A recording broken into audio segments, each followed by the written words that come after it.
Hello, everyone. Welcome back to another episode of the Piano Star Masterclass. I'm your host, Brian Lin. During the live stream, you can ask us any questions in the chat, and we'll do our best to answer them. Today's guest teacher, Jocelyn Lai, has distinguished herself as one of Canada's most prolific and versatile artists. She currently serves on the faculty of Hunter College, New York, Nord Anglia International School, and teaches secondary piano at the Juilliard School. Today, she'll be discussing with us how to find time to practice as a team. So welcome to the show, Jocelyn. Hi, thank you so much, Brian, for having me. Thank you. So first of all, how are you doing? We've known each other for a while back at Juilliard. How have you been, and how are you holding up in this pandemic? Well, I had to come back to Vancouver, Canada pretty quickly, in 2 days or something from New York. But I'm at the dissertation writing stage of my degree right now, so I'm happy here, just focusing on writing and practicing and just teaching online. It's been great. Awesome. Yeah.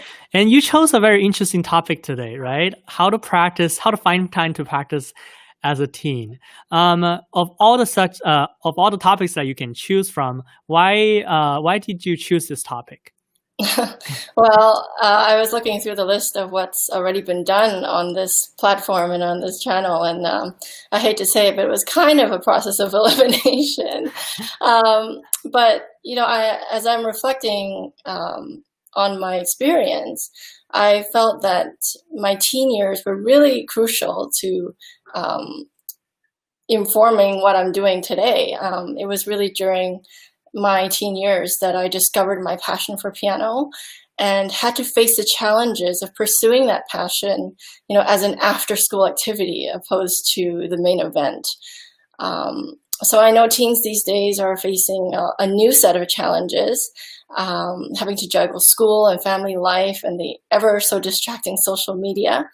And so I'm hoping I can offer some insight into how to balance all of these things so that one can still be productive at the piano.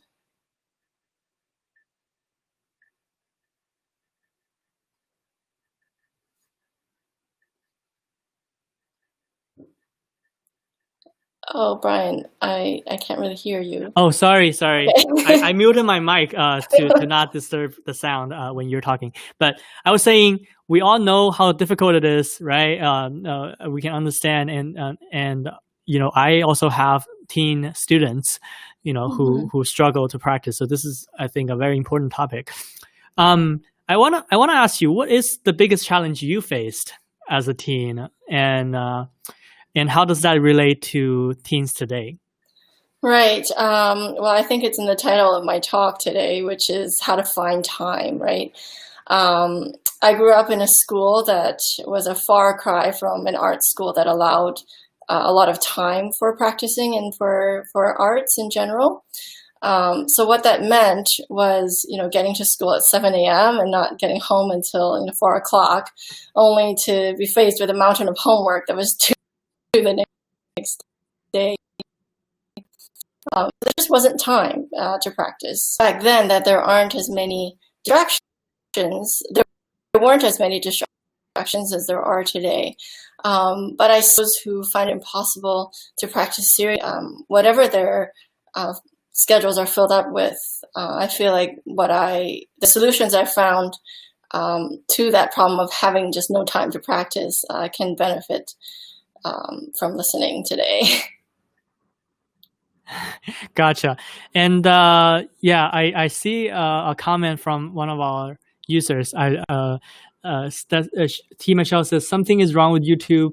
Had my reminder on and subscribe. So I think besides subscribing, you would have to hit the bell button next to the subscribe button in order to really get the notification. So I just wanted to remind our audience out there, if you wanted to get a reminder, you need to hit the bell button next to the subscriber button. Anyways, so as we were saying, right? I wonder what gave you the motivation to basically stick to your plan to practice every day, right? What are some suggestions you have to those who might think, cleaning the bathroom might be a more appealing time, right? Well, so I have students who just hates practicing. So right. what are some of your tips? Right, and I totally sympathize because as I get older, I fall into that trap as well, kind of prioritizing doing the more mundane tasks, over practicing. And this is so understandable because practicing is really hard work. For those teens that are having issues kind of finding the motivation to even get to the instrument, I think there's a video on the TED Education channel on YouTube that describes, how playing an instrument benefits your brain, and just how many areas of the brain are actually stimulated when you're playing an instrument. So it's no doubt that this is really hard work and perhaps an obstacle to why people or teenagers or any at any age really why it's really hard to actually practice in the first place. For me, goal setting was key. I was always kind of an organized an organized kid and a little OCD about making up schedules and things. So just do whatever you can to write down your goals. I had goals for each practice session. So I kept a journal and I used my really colorful pens that I used to get from Japan to keep me really interested in keeping that journal. And in it were goals like on Monday I have to practice this certain section, and then on Tuesday I have to polish this specific movement. So try to make your goals as small and manageable as you can, so that you're going to the piano with one goal in mind, and to get that goal done, feel of accomplishment. Also, what helped me was the external goals as well. Things like recital and competition performances that had finite deadlines. So, I had to make a plan to practice so that I wouldn't be a complete fool on stage. And I realized that life is not as we know it right now. So there are fewer opportunities to go out and actually perform. But working towards a performance, whether it be virtual or for the few people in your bubble right now, is important in keeping the motivation to practice really strong. Or for the Piano Star Masterclass. That's a great right. performance Exactly. opportunity. Exactly. Yeah. I love finding ways to plug this series. But yeah, so you talked about, from what I understand, I just want to ask a follow-up. You talked about, the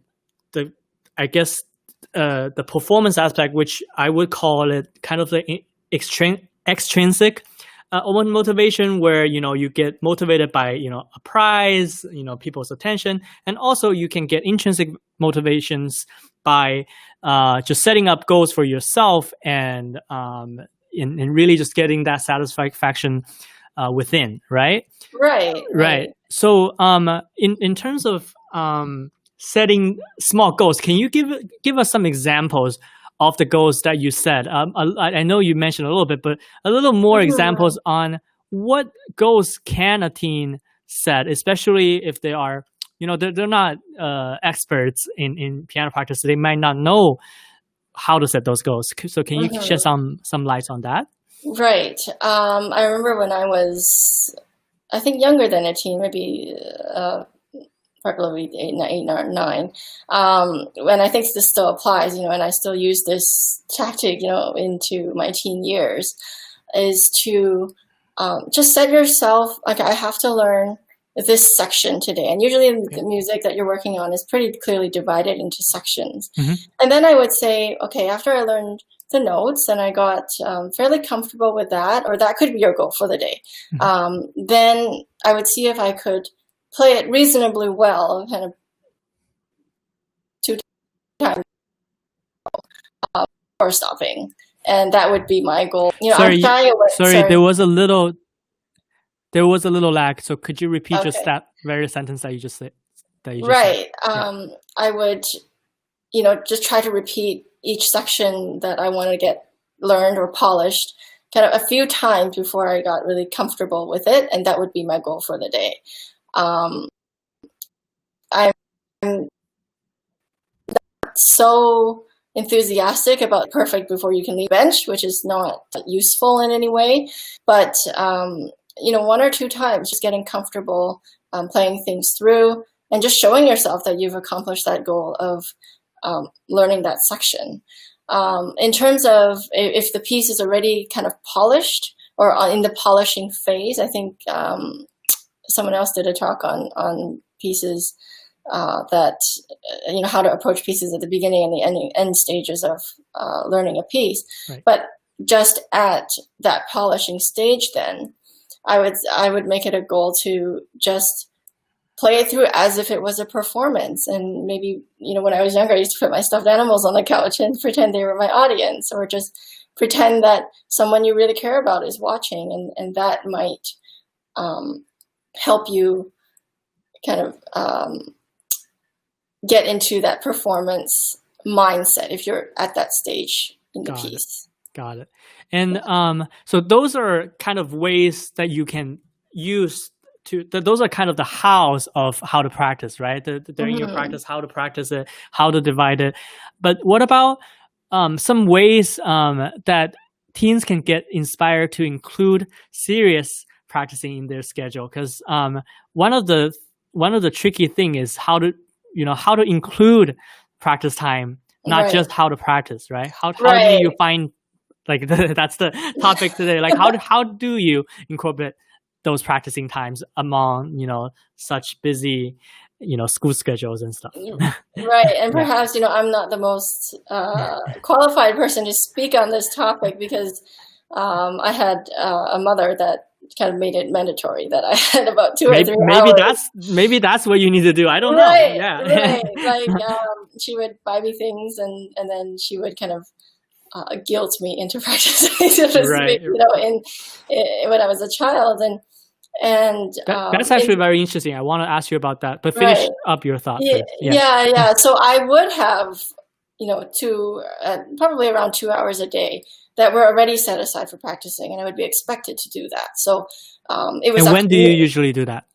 Right. It was usually when I got home from school before dinner time, or if I had to do homework in that time, then it would be at night. So one of the two before or after dinner times would be my practicing block per se. But she never got really involved in what I did during those 2 hours. So that's where I found that I could be creative, and and I had to find ways of keeping it interesting. Otherwise I would just never do it. And obviously I would not be a musician today. So I wanted to ask you, because you mentioned parental, mandate, for lack of a better word.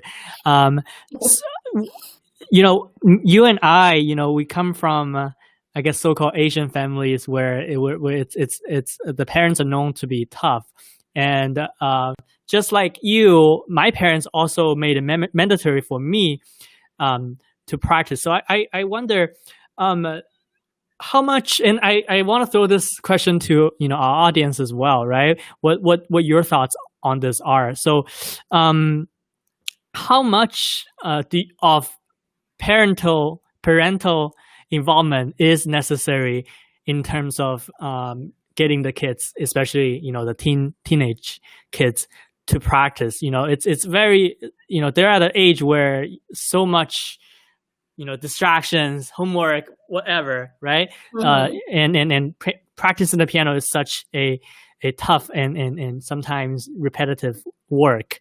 So I guess in you and I, our cases, our parents had to get involved when we were at that age. But I wonder, Jocelyn, what is your thought on this? Is parental involvement absolutely necessary? From my experience, I think it is pretty necessary up until the kid is maybe preteen. Okay. My mother sat into all my lessons, and she had a book, and she took down everything the teacher wanted me to do by the next week, and I would take that book and be accountable to actually completing whatever my teacher wanted me to by the next week, by the next lesson. Kind of in my teens, when I was about 12 or 13, then I started to do some competitions. I started to kind of have these extrinsic pressures as well. So I think my parents did kind of loosen the strings a little bit. They would still kind of keep an eye on, are you practicing every day kind of thing. But it was not nearly as, militaristic, for lack of a better word, right. As saying you have to practice this amount of hours or you have to do this kind of thing. Eventually, I just learned to really love that feeling of performing and those bits of daily goal and things that I just kind of naturally took on to that. And it became part of my identity that, I was the pianist of my school. So, to live up to that as well also motivated me to practice. Yeah, I think definitely. I think a lot of people, and of course I welcome a different opinion on this, but in my experience, kids are not going to like the practicing part. Most kids are not going to like the practicing part as much, But once you get past that stage and once you really acquire the skills, I think 99% of people end up liking music or loving music.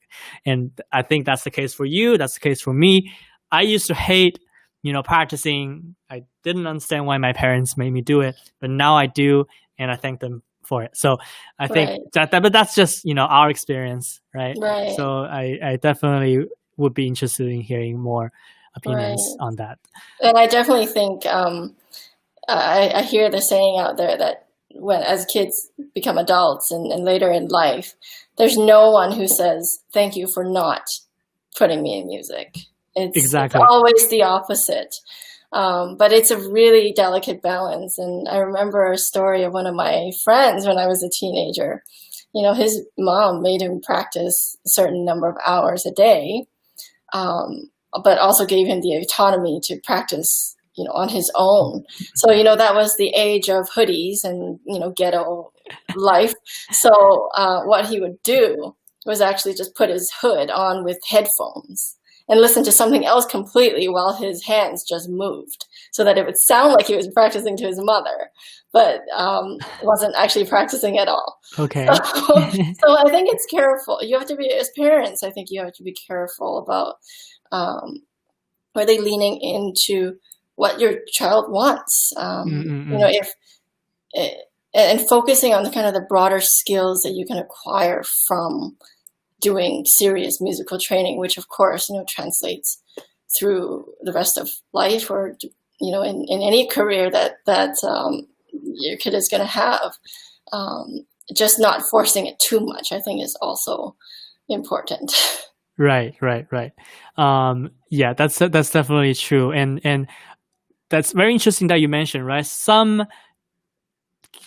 All kids need to practice, but not all kids want to pursue a career in music, right? Mm-hmm. So I wonder, how does your experience taking music training, seriously translate to other areas of your life in general?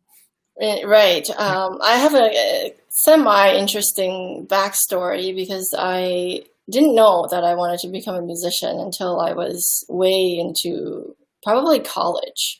I started my college in a business degree, actually, thinking that, I loved music and I loved it enough kind of not to quit. In university, I ended up doing both. I ended up taking lesson professor and doing business classes for the first 2 years of my degree. And I didn't really know I wanted to become a musician until after that, which is probably pretty late in terms of kind of the colleagues that we have, at conservatories per se. Right. So I think there's so many skills that are transferable. The ones that come to mind quickly are, discipline, time management, teamwork, networking, hand-eye coordination. This is only the first of the transferable skills that come to mind. But perhaps the bigger lessons or things that I take away from pursuing a career or studying music seriously is this idea that you have to be at peace with uncertainty. In a music career, there's no straight path. Everybody makes a career out of it as they see necessary and where the opportunities are. So what I've taken with me is to be at peace with uncertainty and to lean in really prepared when opportunity presents itself. Got it. So basically, a lot of parents ask me,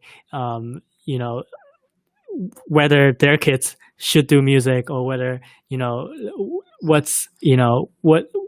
how does one decide, on such an important. I think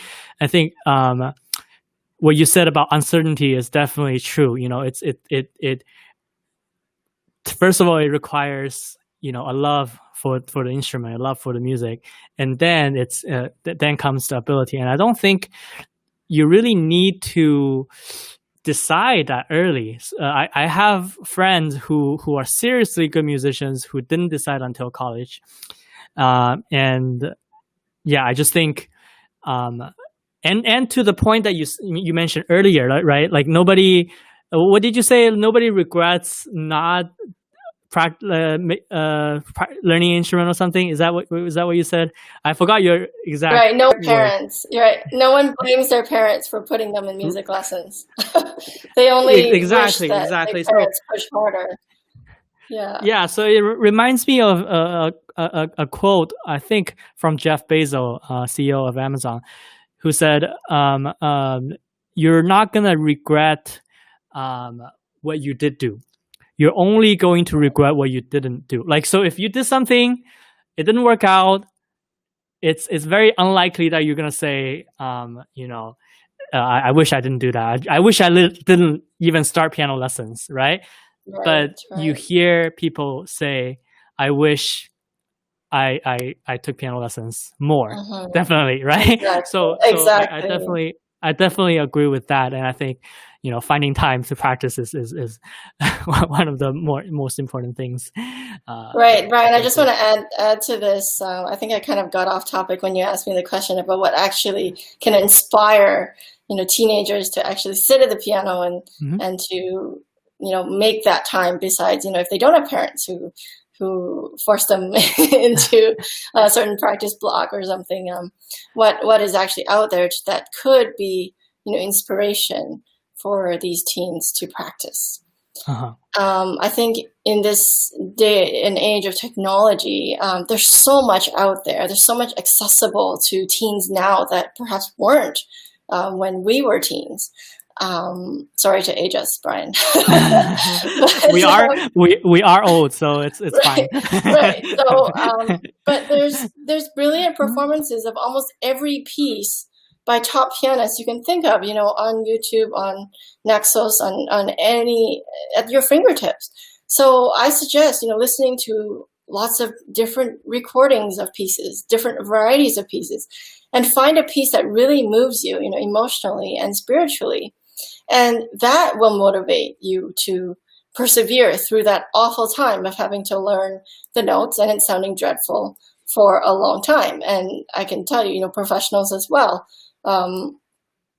we also think pieces sound dreadful for for a while before actually getting to the heart of whatever that we fell in love with in the first place. So I think once you've gotten a handle on the piece, a few things that I learned over the years that kept me going was to pretend that you are your favorite artist. And play it in the manner of your favorite pianist or rock star, just for that confidence boost. And, if you're a teenager, maybe you have a crush on someone, imagine that they're sitting there and they're admiring you for the work that you've put into learning the piece. Imagine you're sitting in the middle of nature and you have a piano there.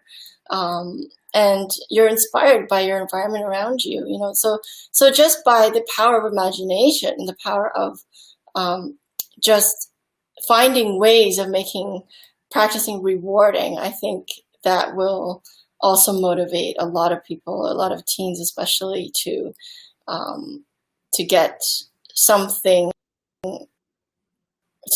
to train, so that eventually in their soul, without saying a word. And really, I think that is the magic of what we do is we can communicate without speech. That's so important. I think we all have that moment in our life now that we've grown up, right? That where music finally touches us, right? In a way that can't be explained. And I don't think you can fully understand the magic if you never get to that point. You have to get to that point. I do want to get a question from the audience up. T. Michelle, she's one of our longtime audience, and we really appreciate you.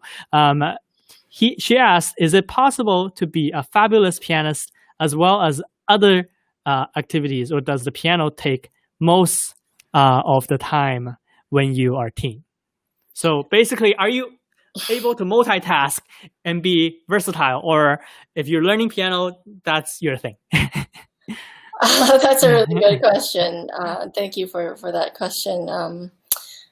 For me, it was school and piano and some volunteer work and things like that. I definitely diversified. So as I was saying earlier, I never really just focused on music and that was it from a teenager. I still am a big advocate of having a well-rounded education, of learning about a vast array of subjects so that you can find your passion. I do think at a certain point, one has to dedicate a large chunk of their time to what they're most passionate about. And that doesn't mean necessarily at the expense of everything else, but it means that you do have to kind of prioritize that over other things. And I can give you an example of that. When I was a kid, I was also in ballet for about 6 years. It's kind of unbelievable to me now that could ever be a thing for me. I didn't know that. Given what how I'm built, and I'm not a dancer at all. And it got to the point where the ballet rehearsals were 3 or 4 times a week. And then the piano, I had all these competitions and lessons and coachings and things. And when I was about 11, 12, probably 12, that's when I decided that, one or the other. Is it ballet or is it piano? And for me, it was a pretty obvious choice that it was piano. But I think at some point that decision has to be made. But I still appreciate so many things in life besides the piano. And I think that's what informs play and how I want to translate the awe and the wonder I see in this created earth through music. Very, very, very. Thank you very much for your personal story. I think just I like to add from my experience. I definitely think prioritizing is important, but I also think when you're young, even when you're a teenager, you definitely can take on other activities. But as long as, like you said, you find out what you like the most. You don't want to take on too many. You don't want to you don't want to do like 5 or 6 activities and be good at none of them.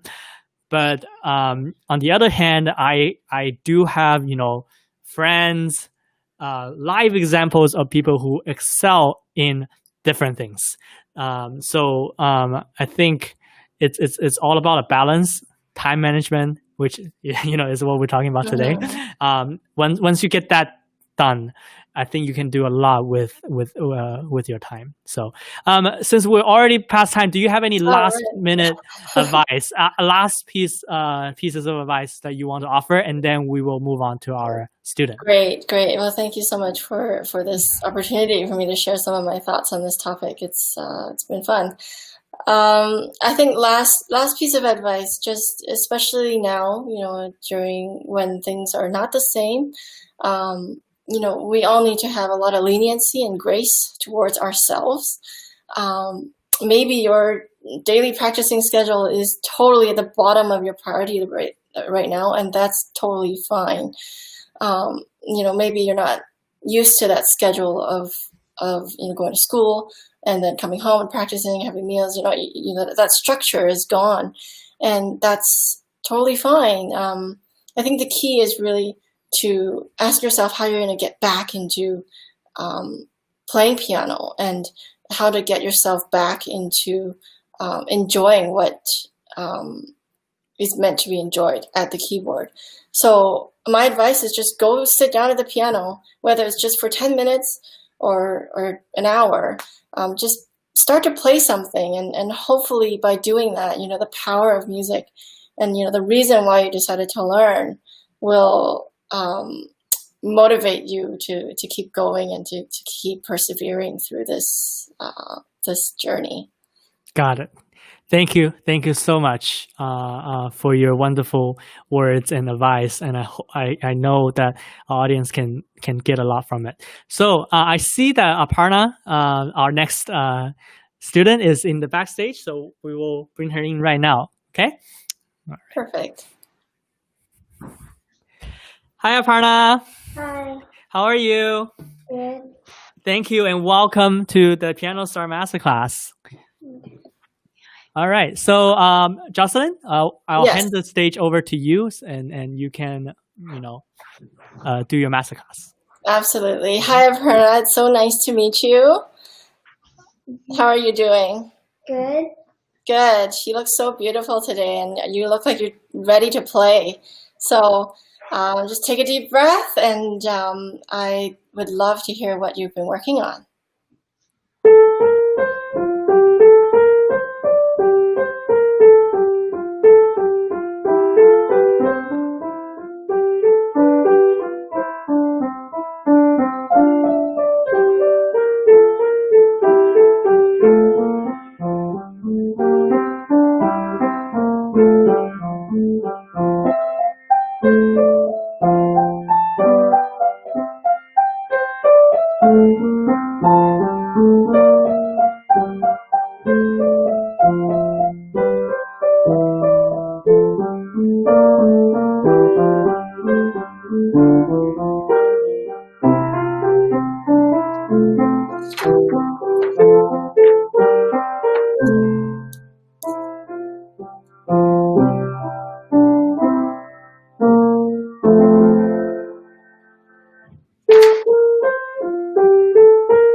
That was so beautiful.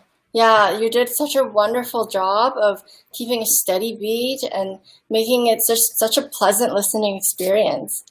Yeah, I can tell that you put a lot of work into this piece, and I'm so to be the one so thank you so much for all your hard work and dedication and for your performance today. So I'm going to start by asking you some questions. So as if you're the teacher. What do you think you did well tonight?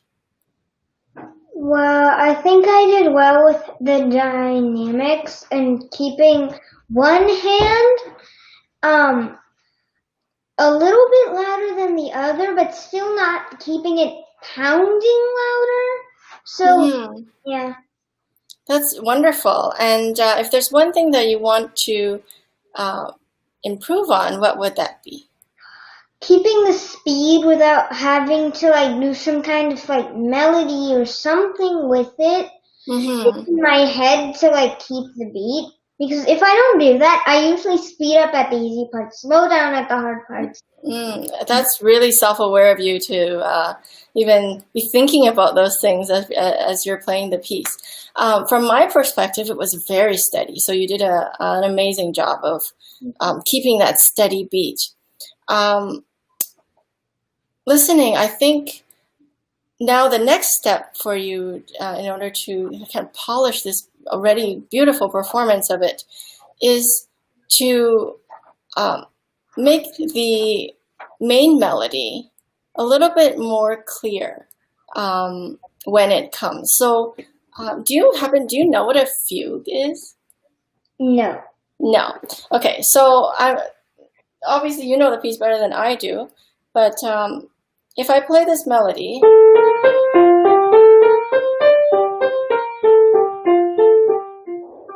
and here,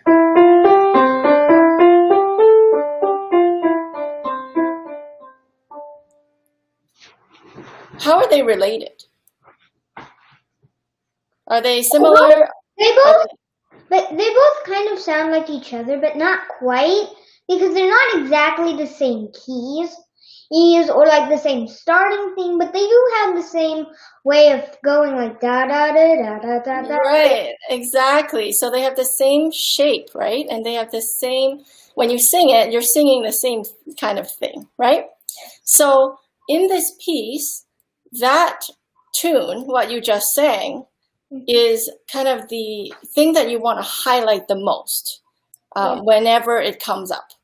And that's not always in the right hand, right? Yeah.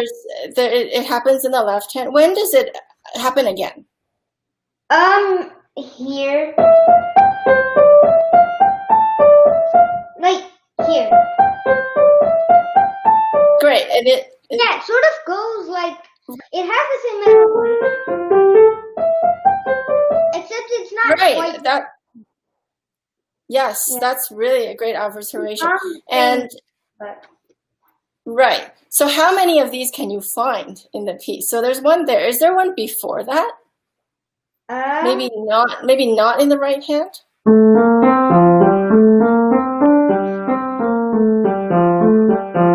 That one, the left hand, when the voicing. Yeah, when exactly. And that's when it switches over to left hand. Right. Okay. Now let's be a detective and let's find some more. Okay. So what happens? So can you start from the beginning of the piece and just play me that melody whenever it comes up? Okay.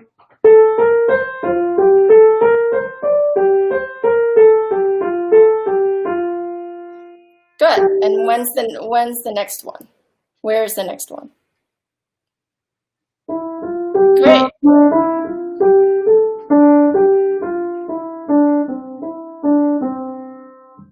Great. And where's the next one?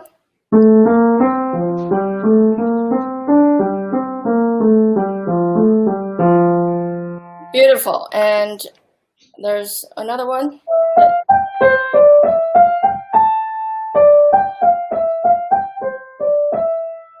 Good. And is there another one?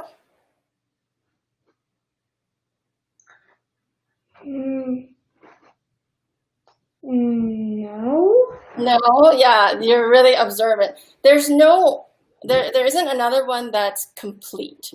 So do you notice in the third line, kind of in that last measure there's something that sounds like this. Do you see that? Yeah, the left hand going like I can't play it without the like same hands. It's just hard. You're right. So when you hear this, you're expecting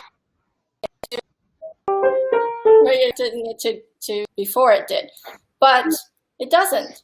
So I think this is a really important. I think this is a really important moment in the piece. Sorry, I think you just cut out there. Yeah. But so I think so I think this is a really important moment of the piece. So can you play this happens third measure? What other signature thing kind of takes over at that point?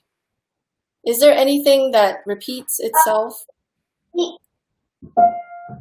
Probably it's not exact, like it's more of like the top, there's one sharp that's exactly the same thing, so like something like that. Right. So at that moment, you think the left hand is going to keep going, right? But it doesn't. I think it's going to start again, like the start. Right. So, but it doesn't. So what interrupts it? This interrupts it, right? Oh, sorry. Right? Right. And then it's repeated again in the left hand. Yeah. So that statement kind of takes over what melody that we already established from before. So I think that those few measures and the end of the third line and also the beginning of the fourth, leading into the fourth line, is really the high point of the piece. Because it's as if you're whistling a melody and it's coming from different parts of the room, and you're it's a very relaxing kind of thing. But when you start to say something and you don't finish it quite the way people expect you to finish it, that's when it gets interesting, right? Yeah. The highlights for me are when it goes like, because you have to really control the voicing here. Mm-hmm. Because like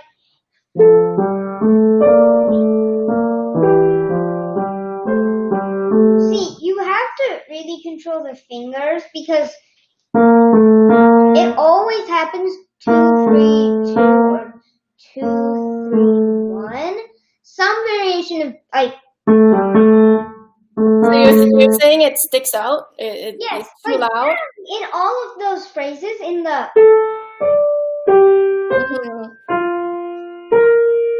In that one, the highlight is 2, 3, 1, or 2, 3, 1. Some variation of key behind key. Oh, I see. So you want this to be the main event. You like to hear this? It's supposed to stick out like.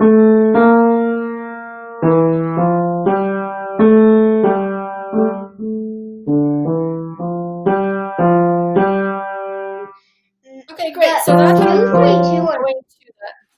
Yeah, that's great. If you want to highlight that, go for it, because that's the statement that takes over the main one. So now I think you're very insightful in what you want out of the piece. Now I want you to start the piece again, and I want you to really listen for that melody that comes back in each hand. So really make a huge exaggeration of that. So when the left hand has this melody, you're gonna really tone down the right hand. Okay. Okay? It's really hard. I know it's the coordination is really hard because you play your left hand louder, your right hand softer. And then switch when the melody is in the right hand, right? Yeah. That's what was difficult for me in this piece.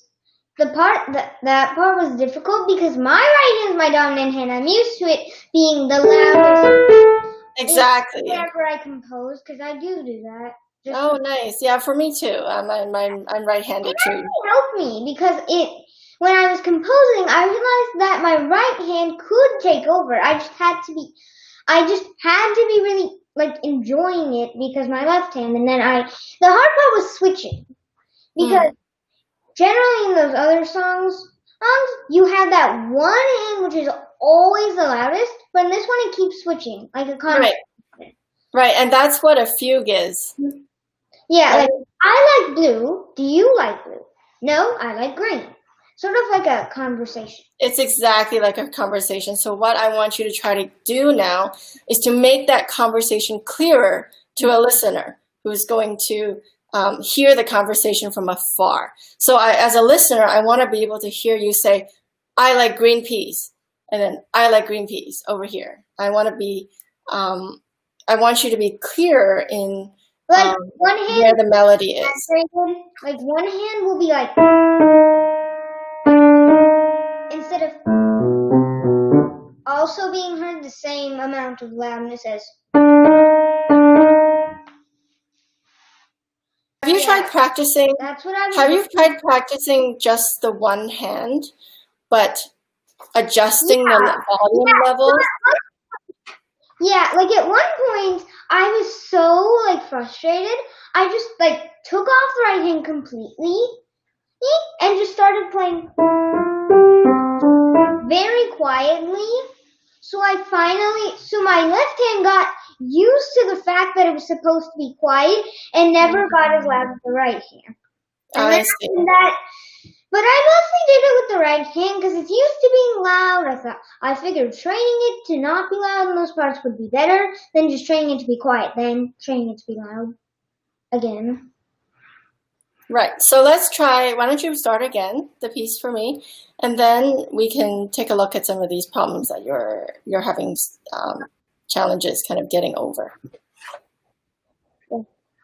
Just start it again with keeping in mind to keep whenever that melody comes back, the star of the show. Yeah.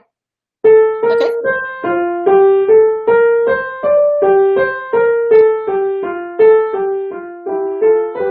Now your left hand's supposed to be loud, right? Left hand loud.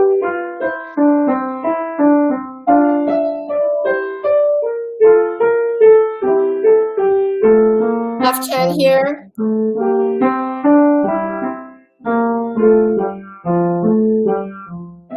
Right hand.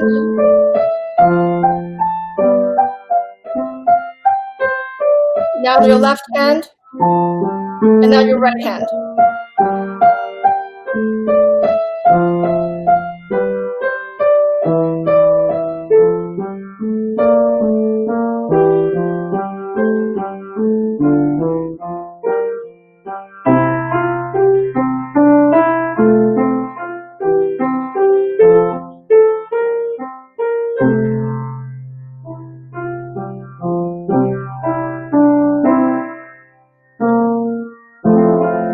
Did that feel any better when you focused your attention on one voice or the other? Because in that first one, when I was going like something like that, right? It was much more pleasing to hear my left hand go like smaller.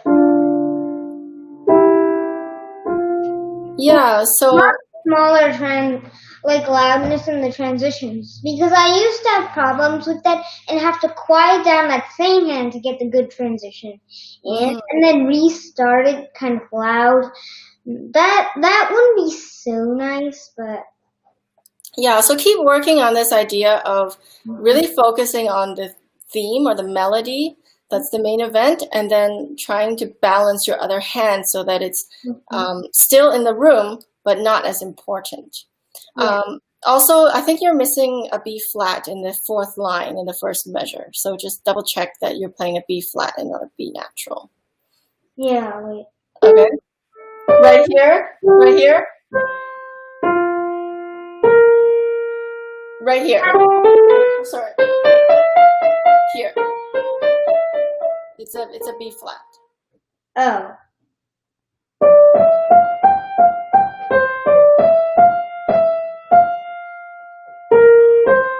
Yeah, that does. more. Yeah. I'm sorry, I couldn't hear you there. Because yeah, that does sound much more correct to me. Yeah, that's good.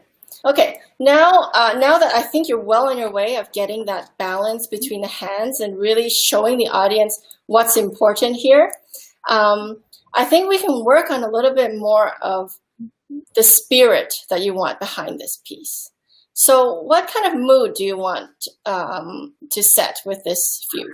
I want to set a kind of happy, but not like jumpy, excited, like crazy, excited, happy. More of a just like calm, situated, happy. Great. So just maybe, yeah, I think you characterized it really well. Just really pleasant, right? And really just cheerful. Pleasant, cheerful, but not jumpy, cheerful, that kind of cheerful. So calm, cheerful, happy. Like kind of sitting on the beach, Yeah. relaxed, or something you hear in a cafe? Reading books for me, because Reading books?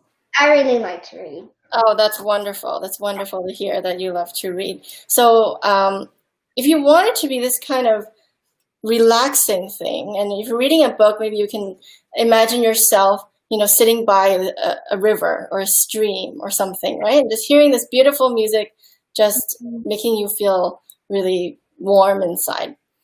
So what I want you to now think about is, how do you get the flow of the music so that it's like something that relaxes you or makes you happy?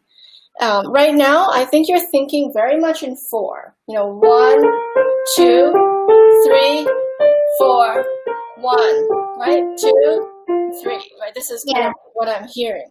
Now, without even touching the piano, is there a way we can count so that we bring this stream of to life a little bit? So how would you count so that to 1 to 4 so that you can get this idea of motion? 1, 2, 3, 1, 2, 3, 1, 2, 3, 1, 2, 3, 1, 2, 3. You can like say 1, 2, 3, or like unicorns. Like you can make up your own melody, or like you can make up a song, like lyrics. That's one thing that helped me with one of my songs. It like lyrics I sang with the song, and it helped because like it kept the beat, it kept like the mood also. In the mood I was singing, it also played like that. So you can like sing, if you're familiar with your own song, you can definitely like compose lyrics for it, and then you can sing the song in the lyrics, the kind of mood you want your song to be, and you'll play in that. Because what I learned is that if I can't move my feet very fast, because then I play very fast, and then mayhem. I see. So when you're so let's go back to this idea of unicorns. Okay, so if you're counting unicorn, unicorn, unicorn, unicorn, unicorn, how many times do I have to say it before you get bored? A lot. A lot? Okay, I'll keep going. Unicorn, unicorn, unicorn, unicorn. Is there a way we can say the unicorns or string the unicorns together so that it's a little bit more interesting? So you have, silver, kind unicorns eating carrots and apples. Right. I don't know where I got that from. Right. So let's use the word unicorn since that's your word of choice. And let's see if we can say unicorns in a way that's really interesting. So I can say unicorns, unicorns, unicorns, unicorns, unicorns, unicorns. Yeah, that just kind of gets boring after a couple measures if you keep singing it with the songs. But if you say like sparkling blue horn unicorns, silver mane one straight. Right. That's a wonderful piece if you have a different rhythm. But in this piece here, it's very much triplet, right? Unicorns, unicorns, unicorns. So what I'm getting at is, instead of it sounding sort of, 2, 3, 4, 1, can we aim for something more like this? 1, 2, 3. So that you're not emphasizing the unicorns, the U of the unicorns on every beat in the same way. Can you aim for that? So maybe think 2 unicorns in a row. So unicorn, unicorn, unicorn, unicorn. Can you think of that way instead of unicorns on every beat?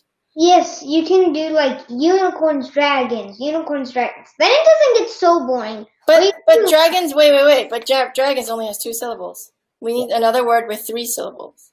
Can you think of a word with 3 syllables?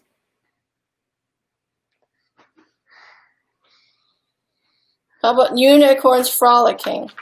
Yes, unicorns frolicking. Right, unicorns frolicking. So try to play the melody now, thinking about those 6 syllables in one phrase.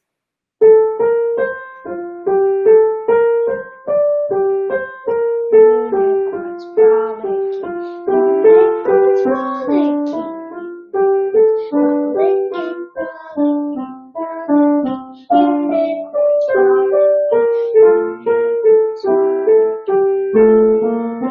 Right, that's already so much better. Do you hear that flow?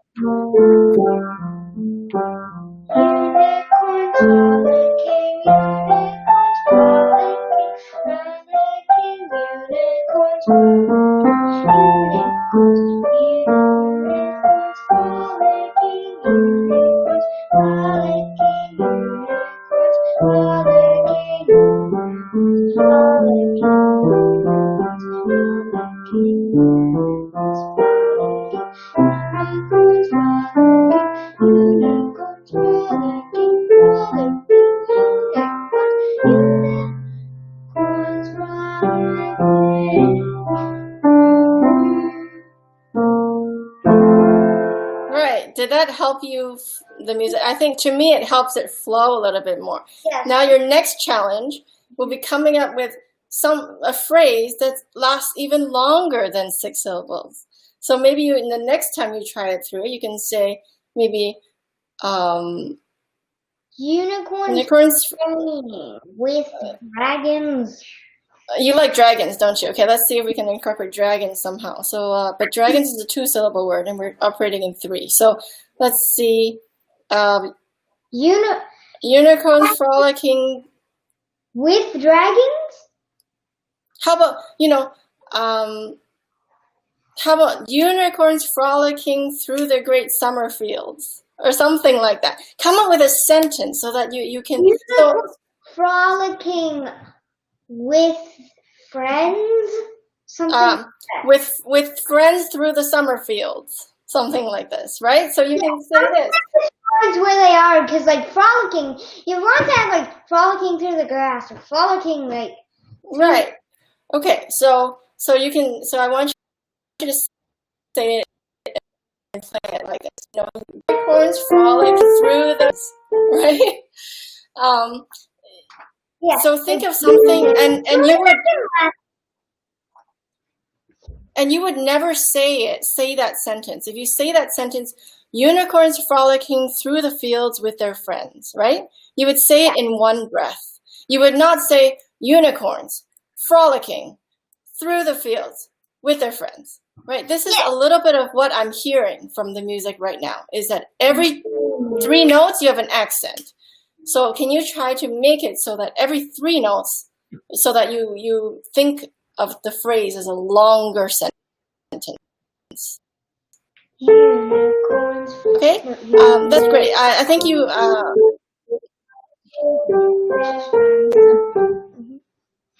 Yeah, that already sounds so much better. Now I'm going to leave you with one final thought. I noticed that you played the piece twice because of the repeat sign at the end, right? Yeah. Okay. Now, if I were telling you a story, or you're reading a story, and you have to read the same page twice, do you ever get the same experience? Have you ever read a book and liked it so much you read it again? Yes, I've read J.K. Rowling's Harry Potter. Which one's your favorite? Probably like the first book, because I can complete it in a day if I want light reading. Oh, great! Oh, you're really advanced. I think I like the 4th one. But anyways, so when you read the book once, you obviously have an experience of that book. Now, what if you read it again? You want a different experience. You get a different experience, right? Yeah. So your job as a pianist is to give that gift to the listener. So the first time you play it has to say something. The second time you play it has to say something else with the same words. Okay? So I can give you a few tips on how to change it up so that the experience is different the second time around. But first I want to hear about your ideas. How do you think you can express the piece in a way that will tell the listener something new about the same notes the second time around? Well, like, you could put the lyrics, like, first, unicorns frolicking through the fields. Then you can sort of write a story with the lyrics even, and then change the story to have people saying, like, don't go in there, sunshine rainbows, which can be in a unicorn. Right. So the use of imagery is really powerful in the repeats. But I'm talking really practical things you can do to make it sound different the second time around. So maybe you can start the second time really quiet, as if you're telling it as a secret. Like, did you just hear that? You know? Did you just hear that? Well, like, you know? Okay. Right. If I tell you, oh, if I say, oh, I heard a wonderful performance tonight. And then the person goes, excuse me, what did you say? I said, you can either say, I heard a wonderful performance tonight. Or you can say, I just said, I heard a wonderful performance tonight. Right? Yes. Same words, different effect. So that's going to be your job when you take the repeat. What are you going to say the second time? So maybe you can start even louder. Mm-hmm. Maybe you could just do a little bit even softer. Maybe you can start like a little bit softer. You can start like a little bit softer. You could start a little bit softer, yes. And you could also find different things to bring out, right? The most immediate thing to me right now is you have this line, and then it jumps, right? When you sing it, da da da da, it's very hard to make that jump from C to F, right? As opposed to the beginning part of that melody, right? Just sing the melody for me once.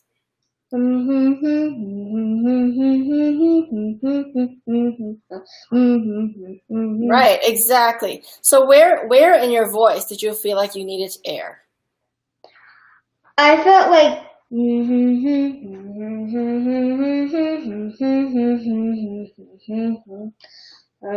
Right. Can you try to sing it in a way that people would right, exactly. Exactly. So if you sing it on a la or something, I noticed that you made a nice crescendo from the F to the D. So maybe, and then start softer, and then crescendo up to that D. Right? And then you drop again. You're almost out of air, so you're just like, It's like you need it, so it's more like you're saying the last words louder. It's more like a crescendo. So first time you can play without the crescendo, then you can add like a crescendo. Exactly. You could. That's one of the many things you could do to make this piece a little bit more interesting to your listener.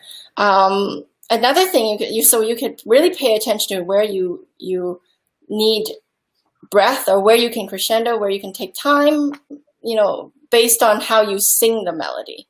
I think that's a really good starting point for any piece that you learn and play, is sing it first, and then you'll realize where and take a breath. Make that natural crescendo because you need more air to get the notes. Right? So I know the piano is really helpful that we don't actually need to create the sound with our own bodies, but it's also music, right? So music is a very personal thing. It comes from humans. So we need to find a way to bring the piano to life. And we do that through mirroring, or through representing what we do as people. So again, going back to speech, this is why we did the unicorns flow, because it's and with find where those natural breaks are in your voice when you try to sing it.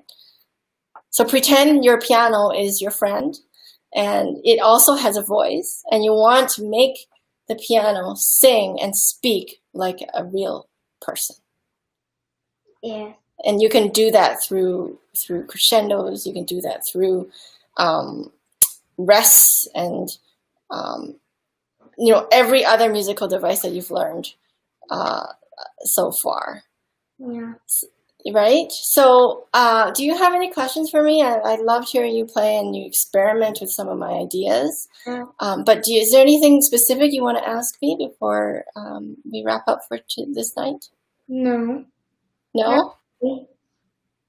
No? Okay. Well, it was so wonderful to meet you and to work with you, and I wish you only the very best, as you continue to learn new music and enjoy it. Thank you. Okay, thank you so much. Thank you so much, Aparna.